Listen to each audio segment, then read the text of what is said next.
pertama kita bahas sebelum haji. Jadi ada 3, sebelum persiapan dan ketika masuk materi ini, sebelum keberangkatan, persiapan menjelang ihram, larangan ihram dan wajib haji bagi wanita. Sebelum keberangkatan next, istitoah dari segi pembiayaan ini beda antara pria dan wanita. Kalau pria begitu punya uang cukup maka sudah wajib haji. Untuk wanita ternyata ada 2. Yang pertama, mampu haji biaya dari suami. Kalau suami mampu, suami kaya, suami wajib menghajikan istri.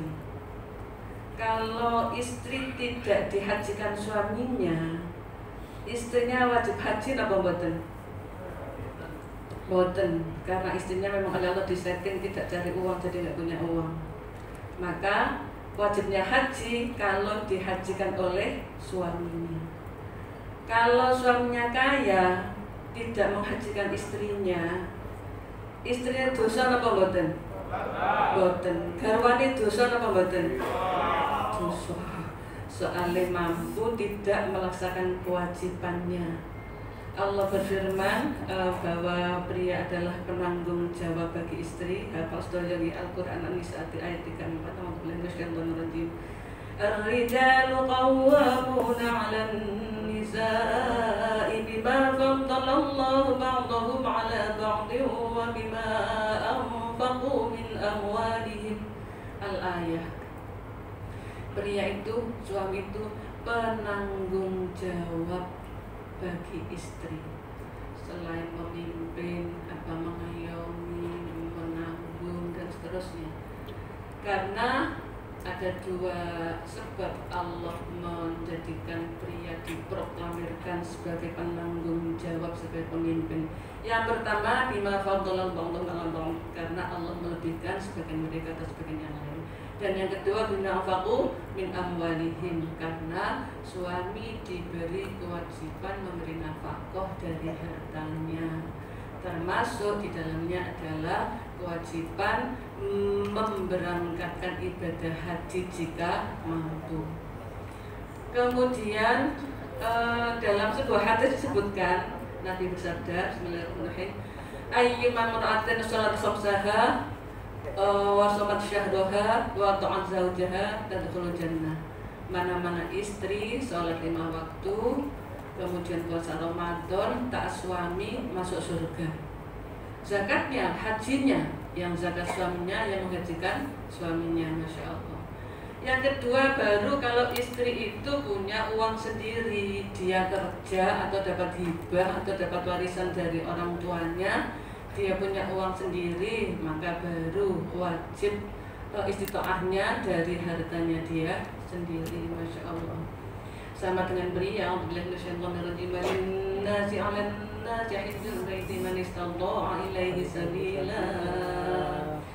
hanya karena Allah, walillah, hanya karena Allah, maka haji tidak boleh niat yang lain selain hanya karena Allah saja. Alan nasi, wajib atas manusia, hijjul baiti, haji di Baitullah, man bagi orang yang istata'a, yang mampu sebilan menunggu perjalanannya. Sudah jelas, maka para wanita baru wajib haji kalau dihajikan suaminya. Biasanya wanita kalau suaminya mampu, meskipun nggak dihajikan ya minta haji. Apalagi mau ditinggal, terus pakai apa-apa didol, kok pakai melok. Itu suaminya biar nggak dosa. Alhamdulillah. Kemudian next, izin suami. Masya Allah, seorang istri itu tidak dibenarkan keluar rumah tanpa izin suaminya. Kalau haji juga begitu. Ada peristiwa yang ya Allah, yang monumental, yang sampai sekarang menjadi hadiah terbesar untuk umat Islam seluruh dunia.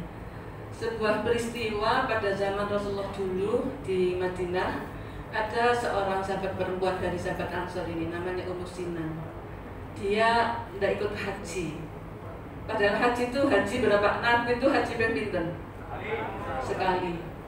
Ummu Sinan tidak ikut haji, padahal semua sahabat berebut ingin haji. Bahkan habis melahirkan nifas itu ikut haji. Bahkan hamil sepuh melahirkan itu ikut haji. Apalagi yang mens. Saking senangnya ada bisa haji yang tertunda beberapa tahun sebelumnya itu.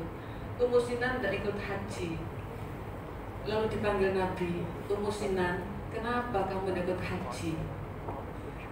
Kami itu Nabi punya, suami saya punya kebun kurma.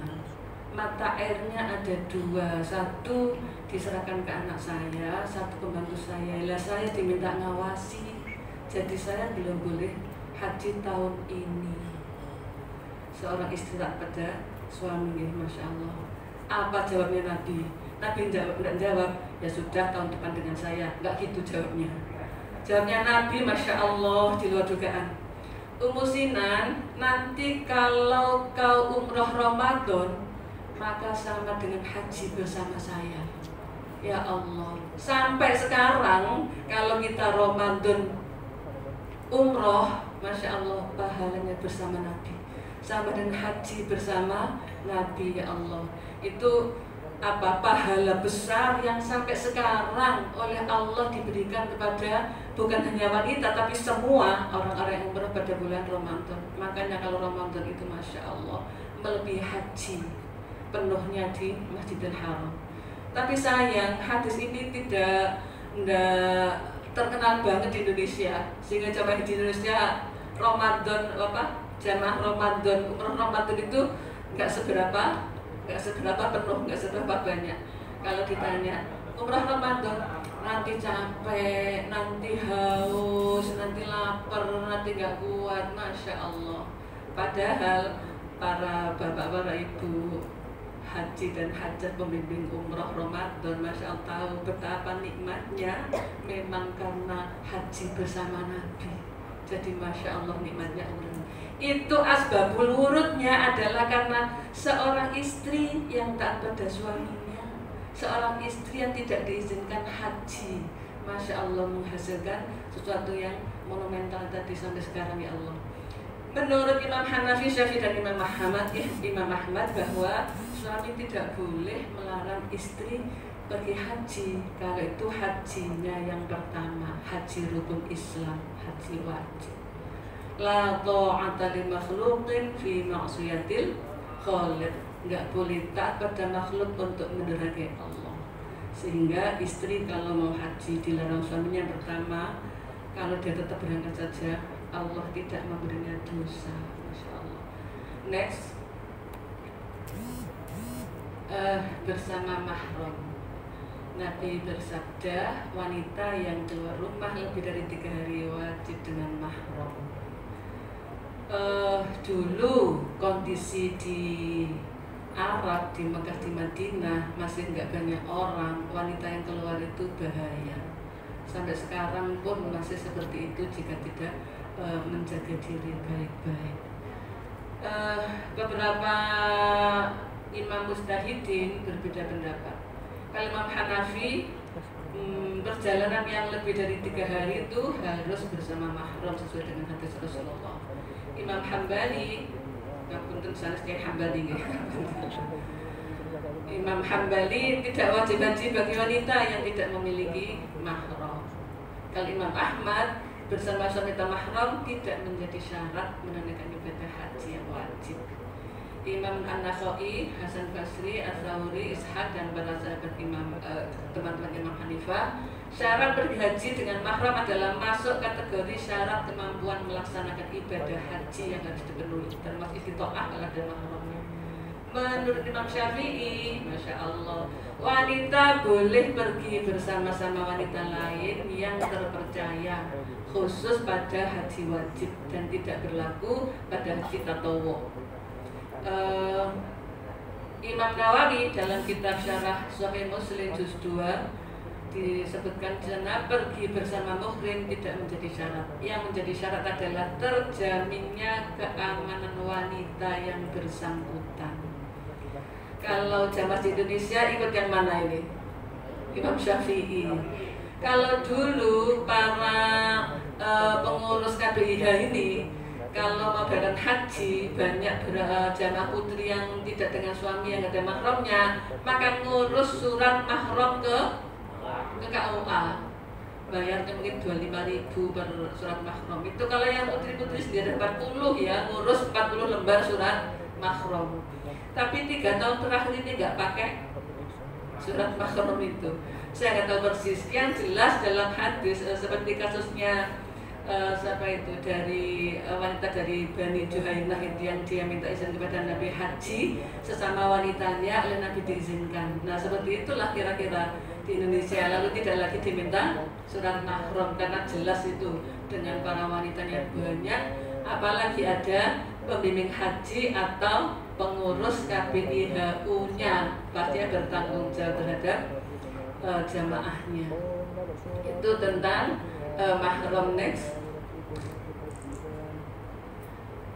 haji wanita sedang iddah, bolehkah sedang iddah melakukan ibadah haji? Dalam Quran disebutkan a'udzubillahi minasyaitonir rajim walladzina yatawaffawna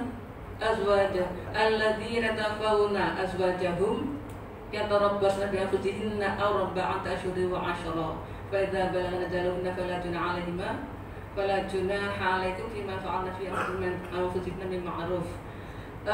Wanita-wanita yang ditinggal mati suaminya, dia harus nunggu masa iddah 4 bulan 10 hari. Kemudian kalau masih pasang subur, maka 3 kali salah tata kuruk 3 mes 1 दिन suci ya. Kalau ayis, apa ayis itu sudah sepuh, menopause atau belum mes, maka 3 bulan. Kalau hamil maka sampai melahirkan. Kalau belum pernah disentuh, kalau iddah langsung nikah nih. Tidak ada iddah baginya. Nah ketika iddah lalu dia wajib menunaikan ibadah haji, bolehkah? Dari jalur Ismail bin Ishaq telah mengabarkan kepada Abu Abdul Wahab As-Saqafi Al-Habib Mu'allim, saya pernah bertanya kepada Atok tentang perempuan yang ditalak 3 kali atau perempuan yang ditinggal mati suaminya, apakah keduanya boleh melakukan ibadah haji ketika masih dalam iddah? Atau menjawabnya boleh. Hasan Basri menyampaikan kasih ibadah haji Sayyidah Aisyah yang keluar bersama saudaranya Ummu Kulsum yang suaminya itu Tolhah terbunuh waktu perjalanan menuju Mekah. Itu ternyata waktu itu menunaikan ibadah haji dengan syarat hajinya haji fardu, haji wajib. Maka ketika masa iddah dibolehkan menunaikan ibadah haji dengan syarat dia tidak bersolek tabarruj jahiliyah, bersolek yang mempesona lain jenisnya bukan muhrim. Dia juga menjaga diri, dia juga tidak melakukan sesuatu yang orang lain ingin meminangnya, menjaga diri. Bahasa fikihnya itu ihdat, bahasa Jawa ngusut. Asal dia bisa menjaga diri, maka orang wanita beriddah boleh menunaikan ibadah haji fardu. Next, persiapan menjelang ihram, mandi ihram. Bagi wanita yang menstruasi dan nifas boleh ihram, boleh mandi, sunnah mandi. Sebenarnya sunnah mandi ihram itu sunnah. Mandi apa? Mandi ihram, bukan mandi suci dari hadas besar. Hanya karena disunahkan mandi ihram, maka tetap saja wanita menstruasi nifas juga sunnah mandi ihram. Kemudian wanita yang haid dan nifas ya, itu boleh melakukan ihram, boleh melakukan semua rukun haji kecuali apa? Tawaf kali, sholat fardu, sholat sunnah bareng. Tawaf dan sholat. Yang jelas ketika yang lain mandi bersama ihram, yang punya hadas besar pun tetap melakukan mandi. Kalau kita ihram kegiatannya apa mawon?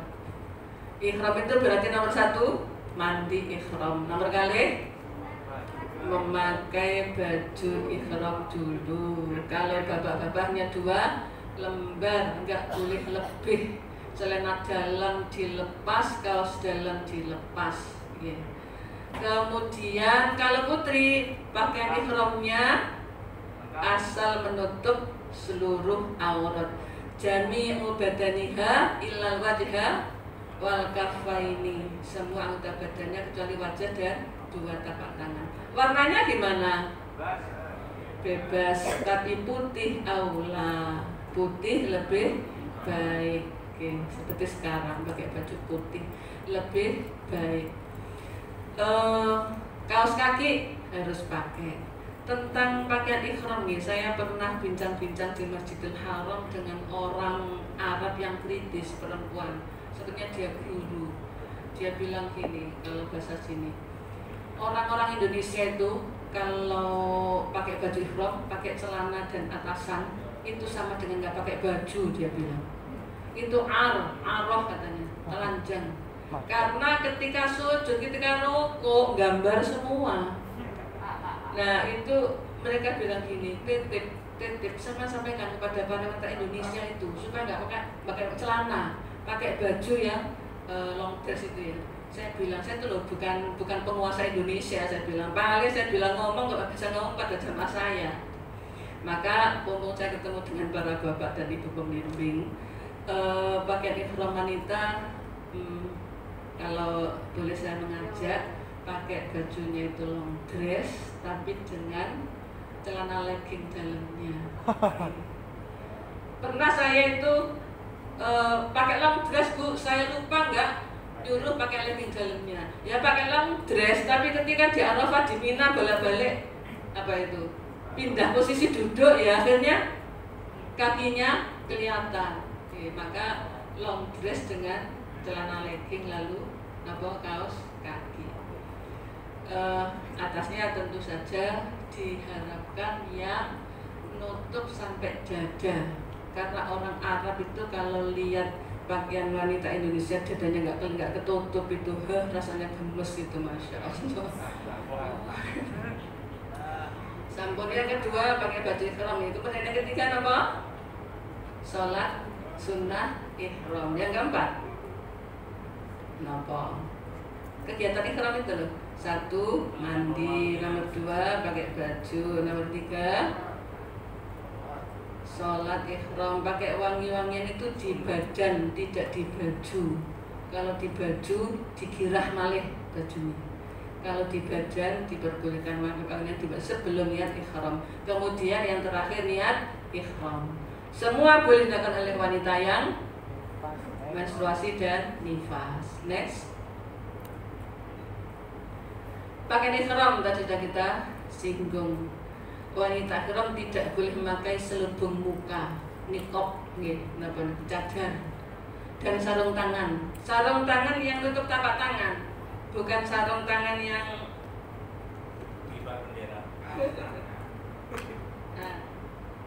bukan sarung tangan yang gini. Maka biasanya orang-orang yang putri-putri itu pakai sarung tangan yang begini.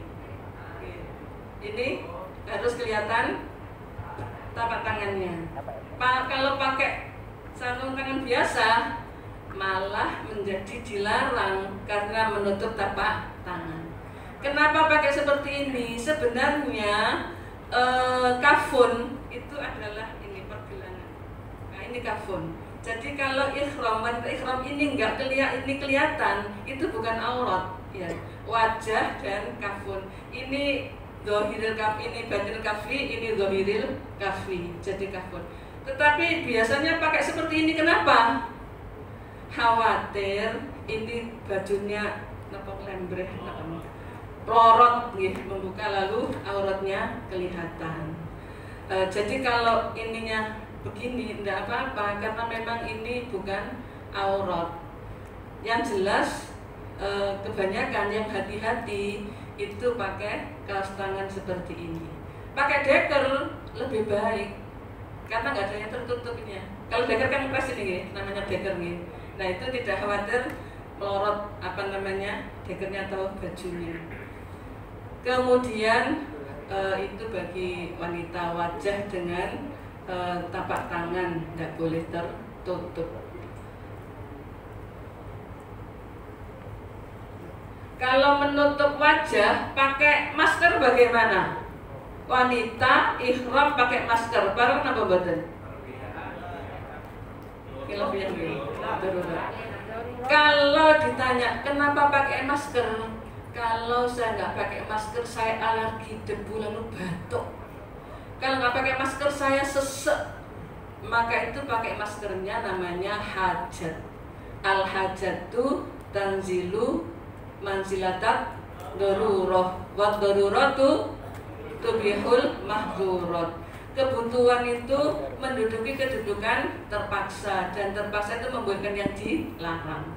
Maka pakai masker untuk kebutuhan, untuk kesehatan itu gak bolehnya karena darurat, bukan karena boleh asli. Maka jika tidak ada kebutuhan, ya tidak boleh pakai masker. Meskipun sebenarnya masker itu bukan niqab. Kalau niqab lebih tertutup semuanya gitu. Tapi kan juga sebagian besar dari wajahnya tertutup. Itu kemudian tapanan sudah jelas tadi. Next, talbiyah bagi wanita. Tidak disunnahkan bagi wanita mengeraskan suara dalam baca talbiyah. Cukup dengan suara lirih yang dapat didengar sendiri. Tidak disunnahkan itu dilarang apa boten? Boten. Tidak disunnahkan itu tidak dilarang. Makruh apa boten? Mubah atau makruh? Makruh pun tidak dosa. Makruh tidak dosa lagi. Kalau tidak disunnahkan berarti paling nggak mubah. Para bapak, para ibu pembimbing haji itu kalau memimpin haji Allahumma, itu yang paling keras itu suara ibu-ibu ya. Allahumma. Bapak ibu, apalah kalau sudah sah ingin baca nama itu Subhanallah walhamdulillah wala ilaha illallah wallahu akbar wala haula wala quwwata illa billahil aliyyil azim. Ini ibu-ibu suaranya banter apa ini? Buanter banteran sampai gebuk kabeh kelompok liyane. Masya Allah. Ketika saya bersama dengan jamaah saya membaca seperti itu memang nikmat sekali. Nikmat sambil melangkah itu dipaskan dengan iramanya baca tasbih sampai capek itu hilang. Seneng dalam batin saya. Ya Allah ngapunten, nek suara nikah SD keras mungkin boten kepingin menderhakai penjenengan. Mereka seneng di sini, bisa menyatakan dengan beri kesempatan ke sini. Mereka seneng bertasbih, mereka bertahmid, bertakbir. Ngapunten ya Allah nek lentur. Tapi alhamdulillah ternyata tidak disunnahkan, berarti tidak dosa. Tapi saya pernah sama perempuannya, saya tawaf Allahumma, yang lain kita Allahumma. Ada orang laki mendekati saya, Bu, gak boleh keras-keras, jangan keras, suaranya jangan keras. Aduh, dapatin, aduh, gitu.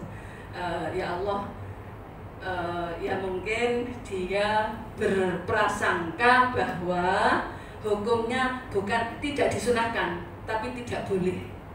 Padahal tidak disunahkan. Dan itu kalau kita membaca tasbih, tahlil, tahmid, dan talbiyah dengan keras, dari negara-negara lain sering ikuti ya, bapak-bapak itu terus gabung di situ karena senang memang sambil beribadah, sambil berzikir dengan suara yang menurut dia menyenangkan itu. Masya Allah, ternyata tidak dosa, tidak dilarang, hanya tidak disunnahkan. Wanita yang haid, yang nifas boleh membaca talbiyah ya karena zikir ya. Next, larangan. Next, larangan yang di sini bukan untuk wanita saja, untuk wanita dan pria. Yang pertama, kedua, tiga itulah adalah rafat, fusuk, jidal. Rafat, fusuk, jidal itu tidak ada damnya. Rafat itu adalah perbuatan porno, jima dan pendahuluannya. Kemudian fusuk mendurhakai perintah Allah, melakukan larangannya, meninggalkan perintahnya, fusuk. Kemudian jidal, tengkar, bermusuhan, berpatah bantahan, ayel-ayelan, jidal. tiga-tiganya tidak ada apa? Tidak ada damnya, tapi pahala hajinya gugur, masya Allah, nunggu hajinya sudah berapa tahun. Yang khusus larangan bagi wanita dua tadi nggih. Apa pertama? Menutup wajah. Yang kedua, apa? Larangan bagi wanita pakaiannya menutup telapak tangan. Larangan bagi bapak-bapak napa? Menutup kepala. Yang kedua, menutup tumit. Yang ketiga, pakai baju yang berjahit. Sebenarnya bukan baju berjahit namanya, baju biasa gitu. Karena kalau pakai slayer itu boleh. Lo kan berjahit, bukan baju. Jadi baju biasa ini. Maka lalu bahasa gampangnya yang berjahit, padahal sebenarnya baju biasa. Maka kalau pakai slayer, pakai apa lagi? Pakai sabuk, pakai apa lagi? Tas yang ada apa? Cabai yang ada tas depannya itu akan dijahit juga nih. Itu bukan baju. Maka tidak ada masalah. Kemudian ini sama ya antara bapak dengan ibu. Larangannya juga di sini. Suatu ketika saya umroh bersama dengan jemaah, lalu pembimbingnya gini, ibu-ibu hati-hati, rambutnya jangan ada yang keluar satu pun. Nanti kalau rambutnya kelihatan bayar dambu. Aduh, ini kasihan yang di ini. Kalau saya negur di depan orang-orang ya kasihan. Maka saya jabri saja ya, bahwa kelihatan aurat apa buka aurat nih, tutup aurat niku larangan ihram apa badan? Larangan tawaf. Sinten sing paling bener jawabane? Buka aurat niku larangan ihram apa badan? Jawabannya mboten. Loh, saya pernah waktu tahun 2002, saya tuh alhamdulillah masuk TPIH Putri yang jarang sekali waktu itu. Ketika pelatihan TPIH ngomong-ngomong tentang aurat wanita, saya debat lama dengan seorang kiai. Saya kok ya lancar debat. Dia bilang, "Dah apa Bu? Kelihatan auratnya waktu ihram itu." Apa? Buka aurat itu bukan larangan ihram. Lah saya ngotot, larangan ihram Pak? Bukan, bisa ini sama buka ya buku nih. Saya buka, iya ndak ada larangan ihram buka aurat. Lah apa itu? Larangan syariat. Di luar ihram saja dosa. Apalagi itu ihram. Jadi bukan larangan ihram, tapi masya Allah kontroversi ya, ada yang mata bayar jam loh ya, kata rambutnya, kata kakine gitu, masya Allah. Nanti kita bahas lagi selanjutnya. Ngerti nggih, itu tentang apa? Kelihatan auratnya waktu ihram jadi apa namanya? Apa namanya dalam larangan itu? Masuk fusuk. Masuk apa? Fusuk. Fusuk itu apa? Melakukan larangan atau meninggalkan perintah. Buka aurat kan dilarang. Nah itu kalau dibuka berarti dia menjalankan larangan. Itu fusuk. Fusuk itu apa? Perusak, perbuatan yang merusak iman, nggih, fusuk. Maka dadadamnya hanya dosa, dan dosanya bisa menghilangkan pahala hajinya. Next, manasik haji bagi wanita, tawaf sekarang, masya Allah. Tawaf itu kalau masuk bareng keluar bareng seakan-akan sama, tapi ada kekhususan bagi wanita yang nggak sama dengan pria. Apa dalam tawaf? Nomor satu, dalam hadis disebutkan bahwa ketika tawaf disunahkan 3 putaran pertama ar-ramlu. Napa ramlu niku? Lari-lari kecil, itu khusus bapak ibu bunda. Tetapi selama ini kita nggak pernah melakukan itu kan di Mekah ya, para bapak para ibu pembimbing, karena jubel banget, gimana mau lari, orang jalan aja, masya Allah. Itu kan waktu kita haji dulu. Ternyata sekarang ini kalau kita lihat di Masjidil Haram Ka'bah, longgar banget ya. Ada nggak yang rombel? Nggak ada ya.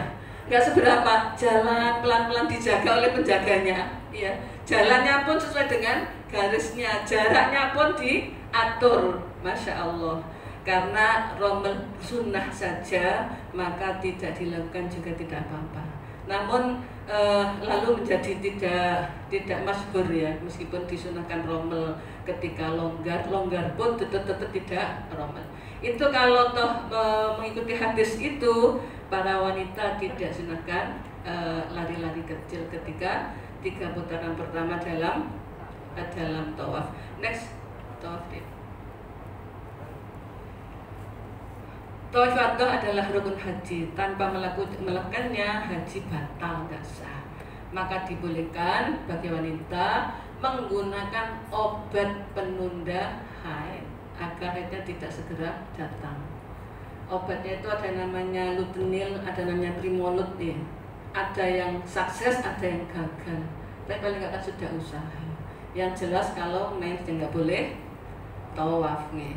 Kemudian itu menurut Ibnu Umar, menurut ulama Syafi'iyah, Malikiyah dan Imam Ahmad, wanita dapat mengatur menstruasinya agar tetap suci dan dapat melaksanakan tawaf ifadah.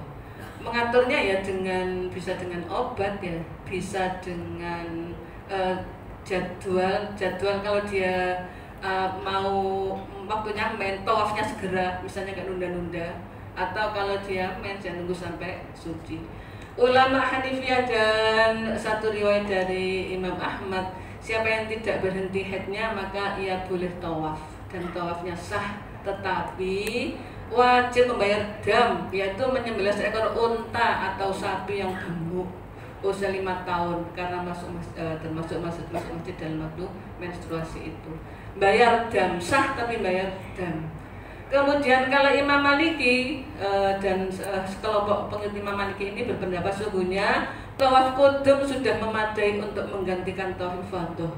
Jadi kalau dia belum tawaf ifadah sudah waktunya pulang, mennya masih deras, maka menurut Imam Maliki tawaf qudum dulu bisa difungsikan sebagai tawaf ifadah. Menurut Imam Maliki. Menurut Ibnu Taimiyah, ini yang paling mudah ini, wanita yang haid adalah orang yang uzur tidak dapat menggugurkan kewajiban tawaf ifadah. Karena itu ia boleh melakukan tawaf dalam keadaan haid dan tidak perlu bayar dam. Ini paling gampang ya.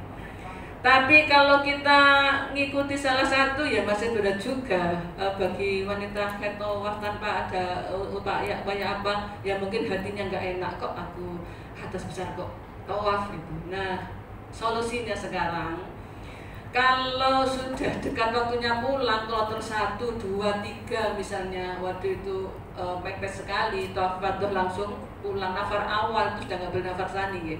Nafar awal kemudian tawaf ifadah siap-siap pulang. Kalau kan seperti itu, maka wanita yang mens itu boleh meminum penunda haid yang nggak bisa saya memberhentikan, tapi paling nggak ada jeda. Ketika jeda berhenti, segera tawaf. Setelah tawaf, waktu sa'i keluar menstruasinya, boleh apa pembatas sa'inya? Boleh, karena sa'i tidak disyaratkan suci dari hadas. Atau dia orang haid itu tidak terus keluar kan, ada jeda berhenti, keluar berhenti. Ketika terasa berhenti, segera tawaf. Kalau tengah-tengah tawaf lalu dia keluar haidnya bagaimana? Sama dengan kentut, berarti batal. Batal gimana? Ya kamar mandi, bersihkan dibersihkan dulu, mandi lagi, kemudian dihandui melanjutkan tawafnya daripada nggak sah hajinya. Ya. Melanjutkannya, apakah dari putaran yang dia batal tadi atau memulai dari awal? Terus, kalau putaran kelima, maka dia melanjutkan dari mana tadi? Di Hijr Ismail putaran kelima. Maka dia ke Hijr Ismail, kemudian melanjutkan putaran kelima selesai, 6, 7 selesai. Ada juga berpendapat mulai dari awal lagi. Nggak apa-apa. Istihad itu kalau benar pahala 2, kalau salah dapat pahala 1, Masya Allah. Itu tentang tawaf ifadah. Kemudian pegangan ketika tawaf. Biasanya itu kalau jawabannya ya Imam Hamad itu zamannya buahnya itu kalau tawaf kalau nggak gandengan gimana? Batal apa enggak? daripada syak, daripada ragu-ragu, kalau saya menyarankan sama saya pakai rogoh panjang. Jadi kalau pegangan dengan suaminya ada satirnya rogoh itu. Kalau langsung pegangan tangan gini kan ada rasa nikmat, apalagi haji itu kan lama berpisah dengan istrinya. Lah itu kan bisa membatalkan, bisa keluar mandi, kan bisa batal tawafnya, bisa hadas, berarti tawafnya juga batal. Maka hati-hati kalau kita bimbing ada lagi pun. Biasanya itu kan barisnya supaya masuk 100 keluar tetap 100 utuh, itu barisnya suami istri gadis istri suami kan itu terus ke belakang. Gadis itu entah usia 60 apa 70 sendiri itu gadis. Suami istri gadis istri suami itu terus ke belakang. Suami istri gadis istri suami. Gadis itu yang tidak dengan suaminya. Itu lalu yang tepi para suami itu pegangan pundak semuanya. Lalu masuk kalau 100 orang. Enggak ya. Kalau 100 orang masuk sampai keluar tetap masuk. Napa maneh Yai Sofwan iki? Wah, napa jenenge ahli banget kalau ngatur barisan niku. Melebar, menyempit. Nah, yang jelas hati-hati para bapak, para ibu pembimbing. Kalau suami istri kita dekatkan, kalau dia pegangan, minta tolong supaya pegangannya ada satir, rukuhnya tadi. Tidak langsung kulit dengan kulit, khawatir ada syahwat lalu ada mati batal tanpa terasa. Pembimbingnya kan nggak tahu. Tapi yang jelas indikatornya kan terus gandengan rapat itu ada nikmat. Ada nikmat itu tidak dibenarkan. Kalau dalam ayatnya Qur'annya yang membatalkan wudu, Allah berfirman, a'udzubillahi minasyaitonirrajim, aula mastumun nisaa lamasa. Kalau dalam sorohnya itu musyarakah bainafna ini kerjasama wong loro. Lamasa menyentuh, lamasa sentuh-sentuhan. Yang membatalkan wudhu adalah sentuh-sentuhan. Lah suami istri kalau gandengan tawaf kan sentuh-sentuhan. Iya. Kalau kita pas tawaf, orangnya kan pakai iltiba, napa iltiba niku? Nyerempang no. Nggih. Napa niki? Pundak kanan buka. Orangnya tinggi, orangnya pendek, kadang seperti ini sudah nutul pipi. Batal napa mboten? Mboten saling sentuhan kok. Nggih. Ndak batal. Yang batal lamastumun nisa, saling sentuhan dengan wanita. Masya Allah. Nah, hal itu monggo hati-hati karena kita pembimbing adalah termasuk menanggung keabsahan mereka. Maka benar-benar supaya termasuk kalau naik bis dari Madinah ke Mekah, itu kan biasanya suami istri kan jejer. Ketika itu ihram apa badan? Rata-rata harus doyong, nggak ada dari Madinah ke Mekah betul ihram. Semua ihram. Lah duduk jejer, ya 6 jam. Mungkin juga kan apa?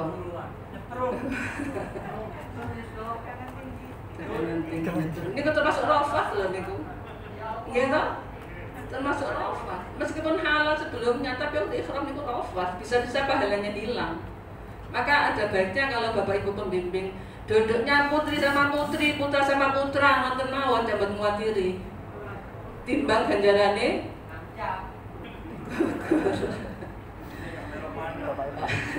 Tidak melamane. Timbang dosa. Next. Sa'i wanita dengan pria nggak ada beda, hanya bedanya ketika di lampu hijau pria disunahkan as-sa'yu. Kalau tadi rombel tawaf, sekarang kalau saya sa'yu, apa? Lari-lari kecil. Yang perempuan enggak. Ada yang tanya gini, Bu, sa'i itu loh, yang laki suruh lari kecil, yang putri jalan. Padahal yang sa'i kan Siti Hajar.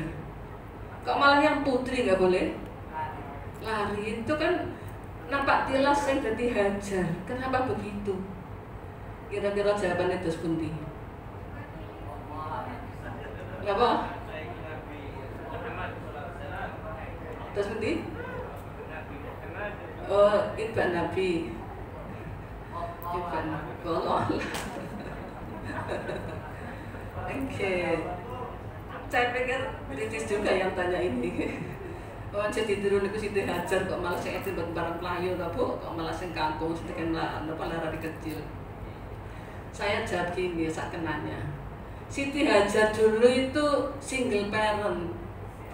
Nggih. Karena bapaknya ibu single parent. Dan Sa'i itu usaha itu usaha namanya usaha. Nggih. Lah ketika ada suami sing usaha sinten? Suami. Maka pria yang berusaha, wanita dimuliakan, nggak usah repot-repot nyambut gaya, nggak usah melayu-melayu. Nah itu simbol dari penghormatan Allah terhadap kaum wanita, termasuk nggak usah sa'i, nggak usah usaha, cukup bapak aja yang usaha, ibunya jalan. Tapi lalu barisannya marit-marit, ya jalannya langkahnya dipanjangkan. Next. Tahallul wanita dengan pria lain nggih. Kalau pria itu boleh dicukur sampai habis, sampai pelontos alus ngoten. Habis itu besok umroh lagi bingung ya dicukur apa ini kalau tahallul ya sedapatnya. Kalau wanita cukupannya gunting rambut saja minimal pinten 3 helai rambut, yaitu apa beda tahallul antara pria dan wanita. Next. Wukuf. Wanita yang haid nifas boleh wukuf, boleh ihram, boleh melakukan semua kegiatan selain sholat saja ketika di Arafah. Boleh baca tahlil, takbir, tarbiyah, doa-doa maksur, boleh semua dibaca. Berhentikan aurat. Para bapak, para ibu, fenomena terjadi di Mekah tentang wanita, aurat wanita ada 3. Coba nanti penjenengan komentari. Nomor 1, ada wanita itu yang sangat menjaga auratnya sampai melepas kaos kaki dan memasang kaos kaki itu harus di kamar mandi, nggak boleh di luar. Kalau di luar itu nanti bayar dam karena kelihatan auratnya. Jadi lama kamar mandinya. Yang antri di luar itu di bawah terik matahari, buatan padang bulan. Itu lama kenapa? Melepas kaos kaki, masang kaos kaki di dalam kamar mandi. Ada lagi yang nomor 2, di depan pintu kamar mandi sudah dilepas kaos kakinya. Kemudian masuk kamar mandi, kemudian dia keluar, wudhu di luar. Karena kalau kita wudhu di dalam mungkin kasihan yang antri lama. Wudhu di luar. Setelah itu lalu dia pasang kaos kaki, kembali ke kemah. Ada lagi yang ketiga ini, kaos kaki dilepas, bisa mulai dari kemah sudah dilepas, terus dia ke kamar mandi, wudhu, kembali ke kemah, jeng, kaos kaki dipasang di kemah. Ada 3 fenomena nggih. Terus bunyi komentar penjenengan dari 3 ini. Ada satu lagi. Apa? Kenapa? Ada fenomena kaos kakinya dan lepas dibasahi. Oh, dibasahi. Bagus ya, boleh dibasahi, boleh. Okay. Yang pertama tadi yang dilepas di dalam, dipasang di dalam kamar mandi. Itu kalau melihat ibu-ibu yang melepas di luar bilang gini, itu nggak boleh, itu bayar dam itu nggak boleh. Dia bilang gini, loh kata siapa? Kata guruku, pembimbingku, itu bayar dam, dosa gitu tuh bayar dam. Terus yang dibilang bayar dam, loh kok bayar dam? Padahal sama perempuannya, kan manfaatnya sama perempuannya. Iya itu, kata pembimbingku nggak boleh itu Bu. Jadi ada jidal ya, ada jidal di situ. Yang satunya nggak apa-apa, doa nggak boleh bayar dam. Nomor 1 ada jidal, nomor 2 yang jelas menyalahkan orang. Kemudian yang ketiga tadi sembrono ya, dilepas terus dipasang di kemah. Yang jelas itu kan kelihatan lain jenis nih, kakinya yang harus tertutup auratnya. Ada 3 fenomena. Sekarang mumpung saya ketemu dengan para bapak, para ibu pembimbing, mohon untuk wanita yang sudah banyak masalah, jangan dipersulit. Kalau harus buka kaos kaki, masalah lagi di kamar mandi itu kan mempersulit. Padahal tadi kita tahu bahwa membuka aurat itu larangan apa? syariat. Kalau sama perempuannya dilarang apa mboten? Mboten. Jadi kalau sampai lutut misalnya sama perempuannya di kamar mandi perempuan, wudunya sama perempuannya, ya ndak apa-apa. Tapi karena sudah didoktrin oleh pembimbingnya, nggak boleh kelihatan bayar dan sampai nggak dadi hati sampean. Itu kan jadi ada jidal, ada pelanggaran ihram yang lain. Padahal sebenarnya membuka sama perempuannya nggak apa-apa. Yang dia membuka di luar kamar mandi lalu dipasang di luar setelah wudu sama perempuannya nggak ada masalah gitu. Dan memudahkan yang lain supaya nggak selama-lama antrinya. Antrian saya itu sampai 15 orang. Padahal satu orang itu kadang-kadang hampir 10 menit. Aduh, Masya Allah. Di bawah terik matahari, masyakot kan, kasihan kalau sudah masyakot seperti itu. Nah, yang memasang kaos kakinya di kemah, di lepas di situ, pasang di situ, minta tolong monggo para pembimbing, para ibu pembimbing, itu ada tanggung jawab kita supaya kita mengajak berhati-hati dalam menjaga aurat. Makanya yang ketiga kami tulis perhatikan aurat, ya, perhatikan aurat. Kemudian saya lebih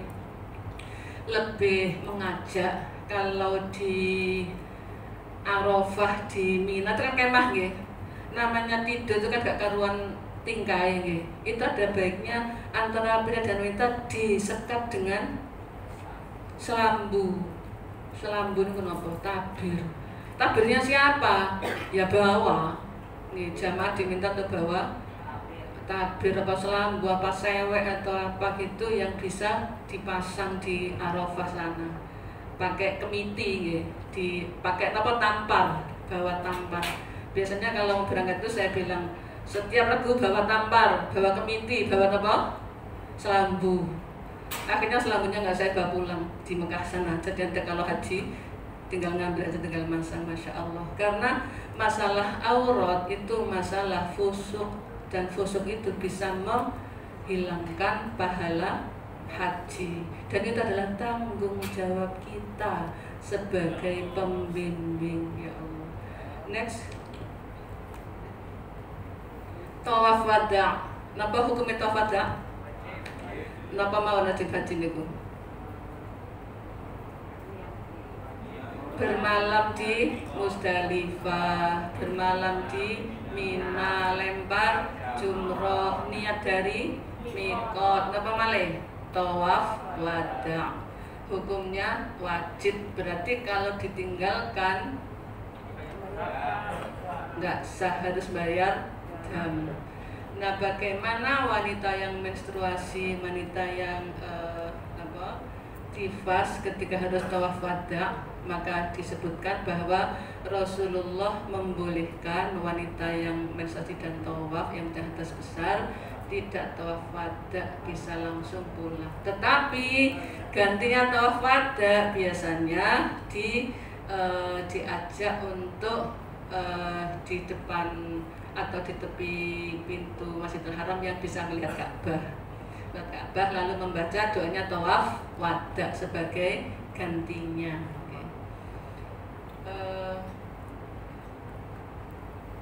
Kalau tidak berhalangan dan nggak tawaf wada, maka bayar dam. Napa dame? Kambing. Kalau sakit sama dengan menstruasi karena berhalangan, maka tidak tawaf wada dan tidak bayar dam. Sementara itu yang bisa saya sampaikan. Semoga kalau ada yang perlu dibahas, dipersilakan.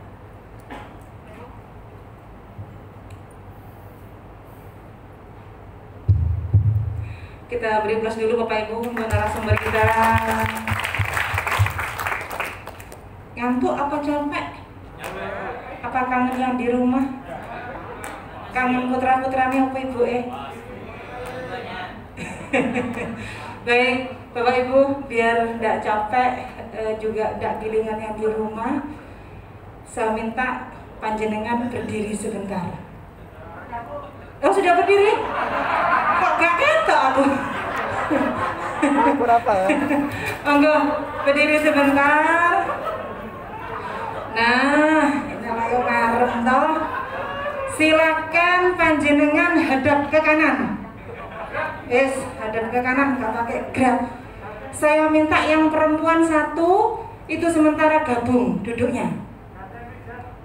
Nah, monggo pindah, oke. Ya, tetap jaga jarak. Panjenengan pakne tangane nanggone pundake depane sambil baca sholawat.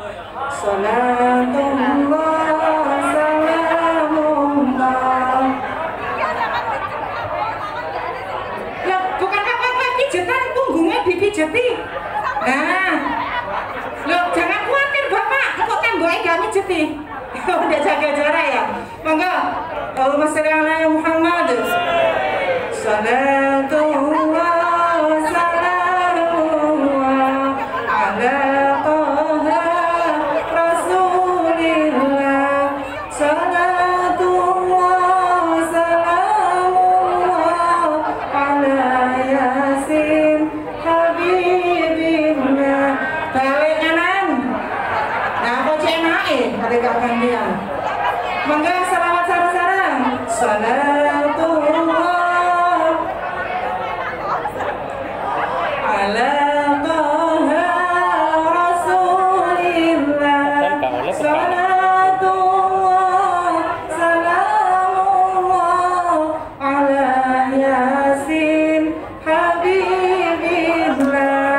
Matur nuwun. Alhamdulillah. Keras sehat sedaya. Amin. Bapak Ibu, di sini ada 9 souvenir. Nanti akan kami berikan kepada yang bertanya. Saya mulai dari antusias. Ini narasumber wedok orang ngajong kabeh. Baik, saya yakin suasana ngaji tadi itu kayak suasana di TV 9. Saya bertemu dengan beliau ini di kantor di TV 9, tapi tidak pernah satu frame ibunya ini. Kita tidak pernah syuting bareng. Alhamdulillah, takdir mempertemukan di sini. Alhamdulillah. Monggo dari saya sebelah kanan, sebutkan nama dan asal. Oh, ada yang mau tanya? Oke.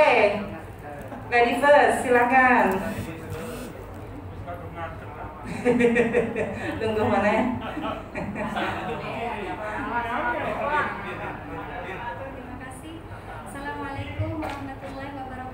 Waalaikumsalam warahmatullahi wabarakatuh. Assalamualaikum Ibu Nyai Mehmidati. Kami sahabat Ibu Nyai di BKMM Jatim. Saya Rahmatillah Bu dari Ibu Nyai dari Situbondo. Mau menanyakan, ini ada kejadian ketika musim haji 2019. Saya dan teman-teman yang lain ketika turun dari pesawat, kan naik bis kita. Terus di tempat peristirahatan itu kita dari kamar mandi ada beberapa teman tuh nge-flex semua ibunya. Ada 4 atau 5 orang. Kita itu kan sudah kata ibunya tadi dari pembimbing dikasih tahu tidak boleh namanya melepas baju, termasuk juga kalau ambil baju baru yang walaupun sama-sama kain putih Islam, tapi kalau wangi kan dianggap memakai wangian juga. Nah jadi ada beberapa, kalau saya sendiri berpendapat harus mandi lagi. Terus ada dari beberapa teman tuh tidak mau punya disuruh mandi lagi, kita bersuci karena namanya ngeflag dah keluar lagi kan punya. Nyampe di maktab ada teman-teman yang tidak mau mandi, tetap pakai ihram. Jam 2 kita berangkat lagi untuk tawaf, terus untuk ihram itu untuk umroh wajib punya. Bagaimana itu solusinya? Maksudnya adakah apa istilah yang bisa nanti kami sampaikan atau hadis atau apa begitu? Kemudian yang mungkin cukup saja punya. Terima kasih. Assalamualaikum warahmatullahi wabarakatuh. Silakan Ustazah. Ada souvenir cantik.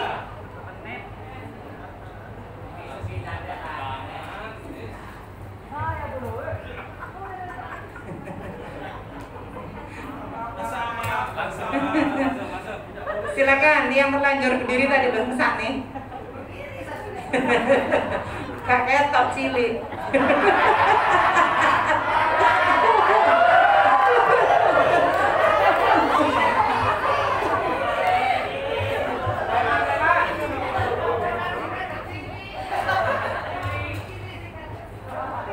Silakan.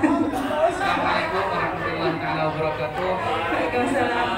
Nama saya Abdillah Mahali dari Madura, Pamekasan, Bunyai. Yang saya ingin tanyakan tentang istihadah, wanita istihadah. Karena wanita istihadah masih mempunyai kewajiban untuk bertawaf. Akan tetapi di sana wanita istihadah termasuk dari daimul hadath kalau nggak salah Bunyai. Nah sekarang yang jadi permasalahan di masalah wudhu Bunyai. Kalau daimul hadath itu harus wudhu setelah masuk waktu kalau sholat. Nah sekarang permasalahannya kalau tawaf itu kapan Bunyai? Jadi dukhulul waktu itu kapan waktu dukhul waktunya? Terus yang kedua masalah pakaian tadi. Kan di kitab ada istilah muhit bilha, ada istilah mukhit. Jadi dengan jahitan ada yang menutupi. Jadi apakah muhit itu hanya berlaku untuk pakaian, apa semua jenis pakaian, bukan yang bernama pakaian saja seperti kain ihram? Karena saya pernah menemukan pembahasan tentang kain ihram yang diikat. Jadi ujungnya sama ujung yang satunya diikat itu tidak boleh karena dinamakan muhit kayak gitu. Meskipun di situ bukan muhit kayak gitu. Kiranya cukup ya ini. Assalamualaikum warahmatullahi wabarakatuh. Waalaikumsalam warahmatullahi wabarakatuh. Yang kecil. Loh kok udah cilik ya? Nah, itu yang cilik.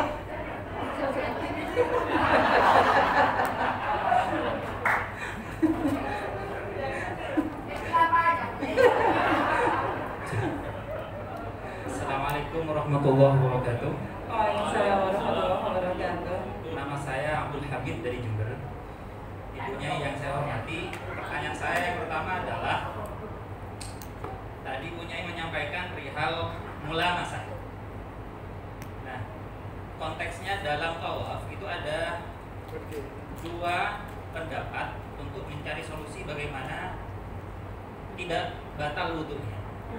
Yang pertama mengambil pendapat Syafi'iyah, wajhun fi Syafi'iyah, bahwa yang batal adalah yang lamis, bukan malmus. Nah pertanyaan saya, kira-kira lebih efektif mana antara mengambil konsep mulamasah wajhun dalam Syafi'iyah dan talfik? Itu yang pertama. Dan yang kedua, saya ingin membela pendapat saya tadi. Di awal-awal tadi Ibu Nyai menyampaikan bahwa menutup aurat itu adalah larangan syar'i. Saya mengusulkan tadi, ini usulan, itu adalah larangan tawaf. Karena kita konteksnya berbicara tentang haji atau umroh. Kaitannya adalah dengan hukum taklifi dan hukum wad'i, antara sah dan tidaknya tawaf. Terima kasih. Baik, Mbak Nur, puas dulu hadiahnya. Ya. Cukup dulu ya, 3 dulu ditahan, sabar, nggak boleh nafsu. Oke. Baik, saya sudah hafal yang nafsu itu. Oke, siap. Baik, Bunyai, monggo, semonggo, izin. Pertanyaan pertama tentang flex ketika dia di Jeddah, lalu ternyata ada 3 teman yang flex tadi. Menurut seorang dokter, dia bilang kalau ada keruh yang keluar sebelum head keluar beneran, itu bukan darah head. Kemudian pada zaman Rasulullah dulu, nahnu la na'udul kadira ba'dal haidi gitu. Kata Rasulullah, kalau setelah haid lalu masih ada keruh-keruh, itu tidak dihitung darah haid. Kalau keluarnya hanya waktu flex saja, mungkin karena kecapean 9 jam, 10 jam duduk di pesawat nih, kemudian ada flex, maka kalau kita mengikuti secara medis tadi, itu belum darah haid.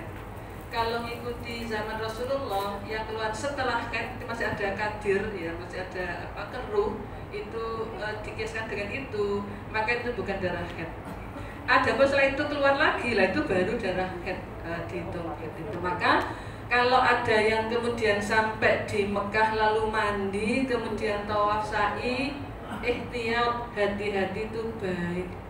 Kalau yang tidak mandi terus tawaf sa'i, dia lebih tahu tentang dirinya, baiknya hanya sekedarnya capek mungkin gitu ya. Itu insya Allah menurut pendapat saya sah karena berdasarkan dari hadis yang disampaikan oleh Al-Habsyah, Fatimah Al-Habsyi kalau nggak salah, itu zaman Rasulullah dulu itu tanya kepada Rasulullah dan Rasulullah memberi petunjuk seperti itu. Begitu ya Mbak yang dari Probolinggo tadi ya. Kemudian Mbak Abdullah dari Madura, situ Bondo ya, situ Bondo.